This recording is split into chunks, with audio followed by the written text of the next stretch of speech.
Gary graduated from Talawanda High School, and Gary called me a while back and asked if he could come with his friend Chris Herron to talk to our kids about the dangers of drug and alcohol abuse. It was one of the most impactful opportunities that we had to talk to kids about the dangers of drug use and alcohol. As a result of that, he came to realize that without the support of teachers, coaches, and his friends here at Talawanda, he probably would have gone down a dangerous path of drug abuse and life-threatening behavior. So tonight, Gary and his wife Kenya are here, and they are going to present the first Gary Owen Family Foundation Awards. Gary, Kenya, buddy. What up? All right. I also was the prom king, 1991. Soak it in. High school's way better than what I went to. I've been speaking to schools lately, and it seems like every time I speak to kids and I hear about people that do, they always say the same thing. If you just reach one, it was worth it. And I realized I want to be sure I see that positive impact. Not just a message, but I want to know who the one is, who the meaningful impact am I touching as I talk. It's the man of the hour. Jesse Bailey, you want to come up?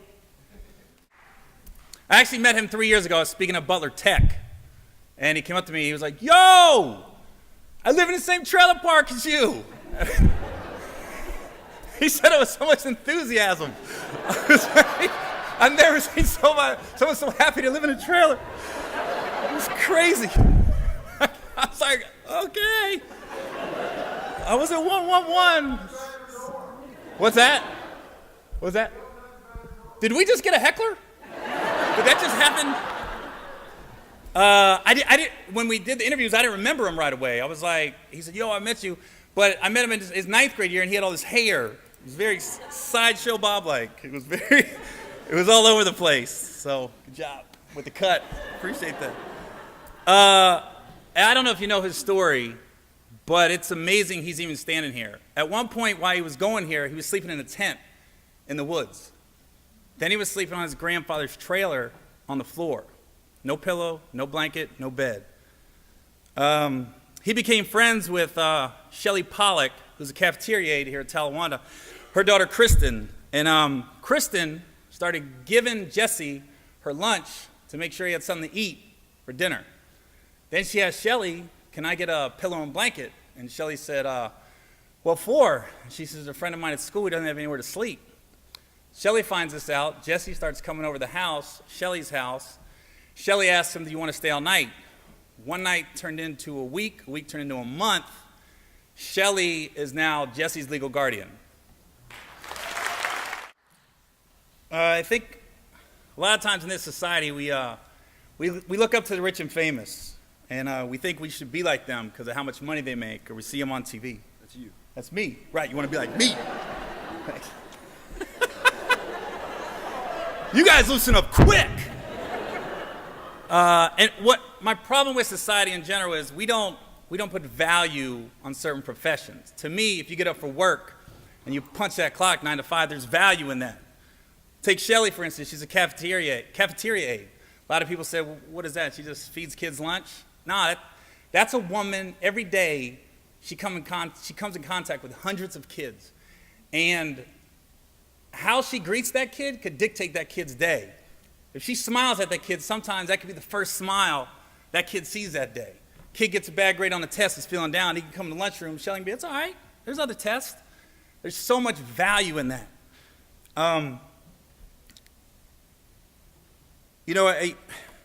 When I see people like Shelly Pollock, I see Principal Tom York, I say those are the ones that matter.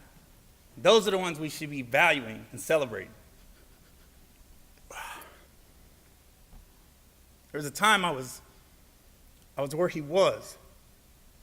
God dang, I cry every time I come to school. When I met Jesse, he told me he was, at one point he was locked up in juvenile detention center. He said he didn't know why. He said nobody would tell him why. So he said he wants to be a lawyer because he wants He don't want any kid to not know why. He wants to be able to know everything about the law. So he said, I want to be a lawyer. He's been accepted at Capital University up in Columbus. And I just want to help you along the way. You're gonna make me cry. Man. So first, we got you a laptop. We called Capital. We got the same thing. We got all the programs. We got everything on it. Vanna White. That's black. It's my black Vanna White. Black Vanna White.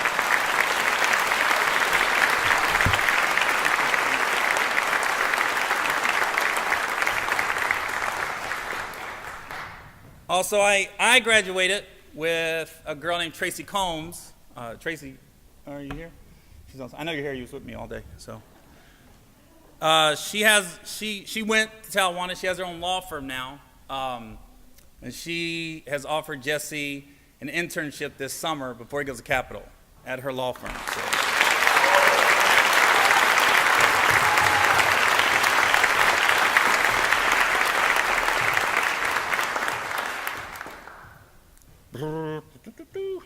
All right, last thing is, when I heard his story, I thought, computer's great, internship's great, but it just hit me like his whole life, he hasn't been dealt the best hand so far. Cards haven't come up in his favor. But he played the hand. Didn't fold. Didn't fold. I just think it's about time the cards start coming up for you. So I talked to my wife.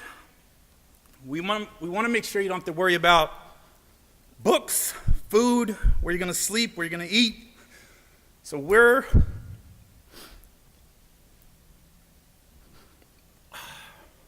going to take care of your school all 4 years.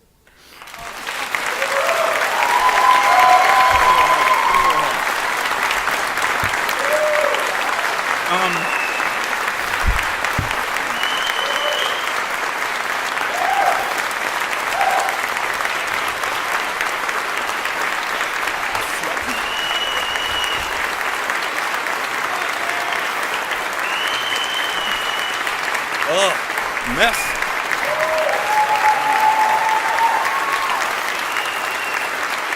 I'm sweating. All right, that's good. We're good. We're good. All you gotta do is keep your grades up. You have a new black stepmom. Yeah, you always wanted. He said, I always wanted one. You ain't gotta worry about me. That's the one you gotta worry about. And how you can pay me back is do the same. Do the same. Make sure your name means something. You told me you wanted to change the course of your life. Make sure that Bailey name means something. You be the change you want to see in other people. And maybe 20 years from now you come back, you do the same thing to another kid. I'm out.